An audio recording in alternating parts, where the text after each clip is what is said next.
નવસારી શહેરમાં પૂર બાદ રાજ્યના મુખ્યમંત્રી ભૂપેન્દ્રભાઈ પટેલે દક્ષિણ ગુજરાતના ધારાસભ્યો, મંત્રીઓ અને અધિકારીઓ સાથે યોજી હતી, જેમાં પૂરના કારણો અને એને પહોંચી વળવા માટેની યોજનાઓને લઈને ચર્ચાઓ કરવામાં આવી છે.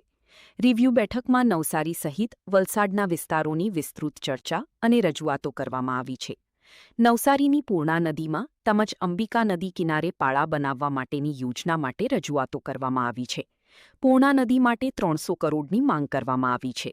અધિકારીઓને આગોતરા આયોજનને લઈને તમામ પૂરગ્રસ્ત વિસ્તારોમાં સર્વે કરી પૂરથી બચાવવા માટેનું આયોજન કરવામાં આવી રહ્યું છે અને નુકસાનીનું સર્વે પણ કરવા માટેના આદેશ આપી દેવામાં આવ્યા છે.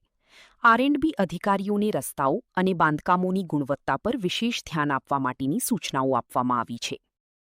પાછલા દિનોમાં જે ખાસ કરીને દક્ષિણ ગુજરાતમાં અતિ ભારે વરસાદ પડ્યો એના કારણે સુરત, નવસારી અને વલસાડમાં નીચાણવાળા વિસ્તારોમાં પાણી ભરાઈ ગયા અને ફ્લડ જેવી સ્થિતિ આવી.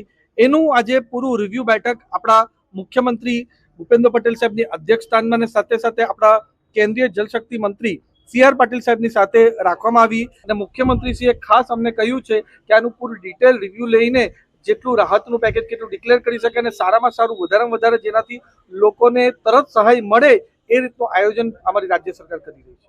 જે નવસારીની જે વિટંબણા છે કે જે પાણી ભરાય છે એના માટે પણ રજૂઆત કરવામાં આવી છે. કેન્દ્રીય મંત્રી CR પાટીલ સાહેબે, પ્રભારી મંત્રી અને શહેરી વિકાસ મંત્રી કનુભાઈ દેસાઈ સાહેબે ગુજરાત સરકારમાંથી, કેન્દ્ર સરકારમાંથી અને કોર્પોરેશન મળીને આ પાળા યોજનાની વાત અમે મૂકી છે ને કોર્પોરેશને ઇનિશિયલી 50 કરોડ મંજૂર પણ કર્યા છે.